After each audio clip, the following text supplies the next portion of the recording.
राम राम दोस्तों, ज्योतिष के इस खास कार्यक्रम में आपका फिर से स्वागत है। शनि आने वाली 4 नवंबर 2023 को सर्व शक्तिशाली होने वाले हैं। अपनी ताकतवर स्थिति में वो आ जाएंगे। अपनी मूल त्रिकोण राशि कुंभ में वो मार्गी होने जा रहे हैं आने वाली 4 नवंबर 2023 को। और 30 जून 2024 तक वो मार्गी गति से ही संचरण करेंगे।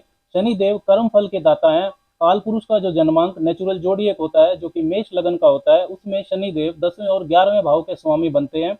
मकर और कुंभ राशि के वो स्वामी है। मतलब आप किसी भी राशि या लगन के व्यक्ति हो, आप मेहनत कितनी करेंगे और उसका फल कितना पाएंगे, इसका निर्धारण शनिदेव करते हैं। अनुशासन व सीमाओं में रहकर विद इन डिसिप्लिन एंड कन्फाइनमेंट्स संघर्ष करना ये शनि सिखाते हैं। ज्योतिष में सबसे बड़े टीचर, लाइफ लेसन देने वाला ग्रह यदि कोई है तो वो शनिदेव है। अनुशासन व सीमाओं में रहकर कर्तव्यों व जिम्मेदारियों को निभाना शनिदेव ही सिखाते हैं। जब तक आप जो चीजें हैं उनकी प्राप्ति के काबिल नहीं हो जाते, किसी भी फल की प्राप्ति के आप काबिल नहीं हो जाते, तब तक शनि संघर्ष कराते हैं। इसलिए शनिदेव रियलिटी ऑफ लाइफ, जीवन की वास्तविकता के कारक हैं। जिम्मेदारियां ठीक से नहीं निभाई जाएं तो शनि जीवन के विभिन्न क्षेत्रों में विलंब, रुकावटें और आपको आलस्य भी देते हैं। निराशा, भय और एंजाइटी भी शनिदेव ही देते हैं।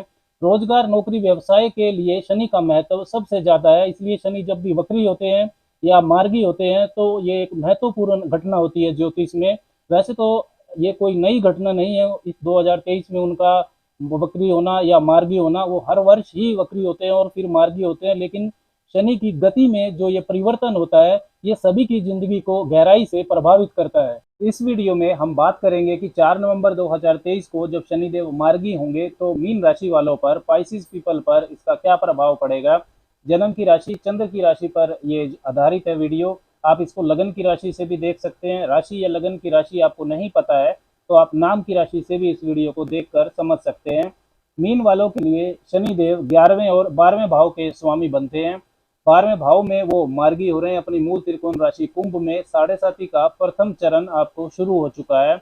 तो 12वां भाव जो रहता है ये रहता है खर्चों का, व्यय का, एक्सपेंसेस, अध्यात्म का भी होता है, चैरिटी का, डोनेशन का, इसके अलावा आइसोलेशन का, फॉरेन प्लेसेस, फॉरेन सेटलमेंट, ये सब 12वें भाव से देखी जाती है। लीगल कॉम्प्लिकेशन, स्वास्थ्य समस्या यानी कि हॉस्पिटल वगैरह भी 12वें भाव से देखे जाते हैं। 11वां भाव जो रहता है ये रहता है आपके लाभ का, आय के स्रोत की जानकारी देता है। Sources of income, professional network circle, ऐसा नेटवर्क सर्कल जहां से आप लाभ कमाते हैं वो 11वें भाव से देखा जाता है। पिछले 140 दिनों से 17 जून 2023 से ही शनिदेव वक्री चल रहे थे। वक्री ग्रह का जो फल है वो सीधा सीधा नहीं होता है। वक्री ग्रह का, वक्री शब्द का जो मतलब है वो मतलब ही है कि वो जो टेढ़ा मेढ़ा है, मतलब जैसा होना चाहिए वैसा नहीं है।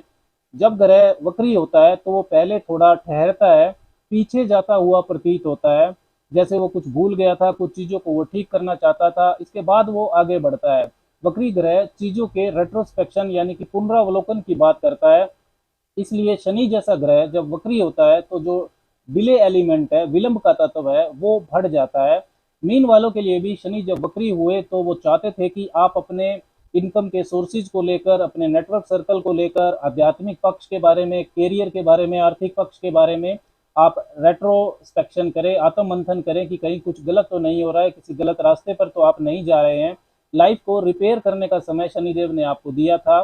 कुंभ वालों को पिछले 140 दिनों में काफी अप्रत्याशित खर्चे झेलने पड़े। खर्चे आपके बहुत ज्यादा हुए, आर्थिक स्थिति खराब हुई। काफी कुंभ वालों को लीगल मैटर्स की समस्या रही। कुछ कुंभ वाले दुर्घटनाग्रस्त भी हुए। हॉस्पिटल पर यानी कि स्वास्थ्य पर भी खर्चा हुआ। कैरियर में भी वर्क पॉलिटिक्स का आप शिकार हुए। सीनियर्स को वर्कर से आपके मतभेद हुए। आध्यात्मिक पक्ष में भी कन्फ्यूजन रहा। इसके अलावा विदेशी मामलों में, यात्राओं में, उच्च शिक्षा प्राप्ति में भी संघर्ष का सामना करना पड़ा। लेकिन अब 4 नवंबर 2023 को शनिदेव मार्गी गति से संचरण करेंगे। 30 जून 2024 तक वो अपनी सीधी चाल ही चलेंगे। 12वें भाव का स्वामी 12वें भाव में ही रहेगा तो 12वें भाव के कारकत्व का व्यय होगा। खर्चों के भाव का खर्च हो जाएगा, मतलब व्यय का व्यय होगा। फिजूल खर्ची आपकी बंद हो जाएगी। देखिए 12वां भाव अध्यात्म का, मोक्ष का, योगा मेडिटेशन का होता है, तो साथ में बेड प्लेजर, सेक्सुअल एक्टिविटीज, गलत एडिक्शन का भी होता है। जब 12वें भाव का स्वामी 12वें भाव में है तो आपके व्यवहार में संतुलन आ जाएगा। किसी भी चीज की एडिक्शन से यदि आप बाहर निकलना चाहते हैं तो ये बेहतरीन समय है। किसी गलत नशे से या गलत रिश्ते से बाहर निकलने में आपको शुभता मिलेगी। हेल्थ रिकवरी का ये समय रहेगा, स्वास्थ्य लाभ भी आपको होगा। बाहरी लोगों की जो दखलंदाजी है वो जीवन में अब आप नहीं होने देंगे, खुद से खुद के लिए आप निर्णय लेंगे। आपके लाभ भाव के स्वामी भी है शनिदेव, तो 11th Lord in the 12th house, तो आपकी जो इनकम है यदि विदेशी कार्यों से जुड़ी है, इंपोर्ट एक्सपोर्ट से, टूर एंड ट्रेवल का आप काम करते हैं, आप योगा मेडिटेशन से जुड़े हैं, या किसी हॉस्पिटल जेल लेबोरेटरी में काम करते हैं, आप साइंटिस्ट हैं, तो आपका लाभ बढ़ जाएगा। फॉरेन कनेक्टिविटी और नेटवर्किंग से आपको लाभ होगा। इसके अलावा वीजा पीआर की अगर आपकी समस्याएं हैं, फॉरेन सेटलमेंट को लेकर कोई समस्या चल रही थी, तो वो उसमें भी आपको लाभ होगा। विदेश जाकर काम करना, नौकरी करना आसान हो जाएगा आपके लिए। आपके बड़े भाई बहन भी विदेश में जाकर सेटल हो सकते हैं। फिजूल के वाद विवादों से आप दूर रहेंगे।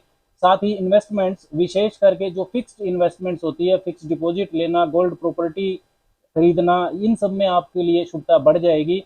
जिन मीन वालों को नौकरी नहीं मिल रही थी, उनकी तलाश भी, उनके प्रयास भी सफल हो सकते हैं, उनको नौकरी मिलने की संभावना रहेगी। प्रथम चरण की साढ़े साती भी आपको चल रही है, मतलब आपके जन्म के चंद्रमा से 12वें भाव में शनिदेव गोचर करेंगे। शनिदेव धीरे धीरे चंद्रमा की तरफ बढ़ रहे हैं, तो मेंटल प्रेशर तो आपका बढ़ेगा। देखिए, चंद्रमा आपका मन है, और जो शनिदेव है वो हार्ड वर्क, अनुशासन, वास्तविकता, कंसिस्टेंट जो हार्ड वर्क रहता है उसके कारक हैं। तो साढ़े साथी में ऐसी जिम्मेदारियां, एक्स्ट्रा रेस्पॉन्सिबिलिटीज जो हैं वो आपको मिल सकती हैं, जिससे आपका मानसिक तनाव तो बढ़ेगा ही। शनिदेव की जो तीसरी दृष्टि है वो आपके दूसरे भाव पर जाएगी, तो पारिवारिक सदस्यों से दूरियां बन सकती हैं, इस चीज का आपको ध्यान रखना है। लेकिन इनमें वो लोग भी शामिल होंगे जो आपका भला नहीं चाहते थे, आपको तनाव देते थे। अपने हक के लिए अब आप बोलेंगे। विदेशी साधनों से धन की बचत आपकी बढ़ सकती है। शनि की जो सातवीं दृष्टि है वो आपके छठे भाव पर रहेगी, तो कार्य क्षेत्र में अनुशासन का तत्व बढ़ेगा, कर्ज मुक्ति होगी, पुराने वाद विवाद से भी आपको छुटकारा मिलेगा। शनि की 10वीं दृष्टि आपके नवम भाव पर जाएगी, तो लाभ भाव के स्वामी की जो दृष्टि है वो आगे बढ़ने के लिए नए अवसर आपको प्रदान करेगी। लेकिन पिता से, गुरु से, अपनों से, बड़ों से आपको उनका सम्मान करना है, उनसे वाद विवाद से आपको बचना है, इस चीज का आपको ध्यान रखना होगा। शनिदेव कुंभ राशि में मार्गी हो रहे हैं। कुंभ राशि जो है ये सोशल नेटवर्किंग को, समाज, सोसाइटी से लाभ लेना, सोसाइटी की तरक्की करना, वैज्ञानिक सोच जिससे समाज का भला हो, इन सब को रिप्रेजेंट करती है। कुंभ राशि का Shani finance management, scientific temperament जैसी अच्छी क्वालिटीज भी आपको देता है। इसलिए जो भी मीन राशि वाले रिसर्च से, स्पिरिचुअल फील्ड से, टेक्निकल, फाइनेंस, पॉलिटिक्स, इसके अलावा मल्टीनेशनल कंपनी में नौकरी करना, इंपोर्ट एक्सपोर्ट, इन सब से जुड़े हुए हैं, फॉरेन मैटर से जुड़े हुए हैं, उनको विशेष लाभ की परिस्थितियां बन सकती हैं शनि के मार्गी होने के बाद। लेकिन कुंभ राशि का शनि लाभ को बांटना भी सिखाता है, सिर्फ अपनी तरक्की के बारे में नहीं सोचना है। आपके आसपास की सोसाइटी, आपके सबॉर्डिनेट्स, कुलीग, सर्वेंट्स, इनकी भी तरक्की हो, ऐसी सोच आपकी होनी चाहिए। क्या उपाय मीन वालों को करना चाहिए कि शनि के मार्गी होने का और बेहतर फल आपको मिल सके? तो भगवान शिव की उपासना करें, शनि स्वयं शिव भक्त हैं। इसके अलावा दशरथ करत शनि स्त्रोत का पाठ यदि आप करते हैं तो आपको विशेष लाभ मिलेगा। धर्म स्थल पर कुछ ना कुछ गुप्त दान भी करना आपके लिए शुभता को बढ़ाएगा। राम राम।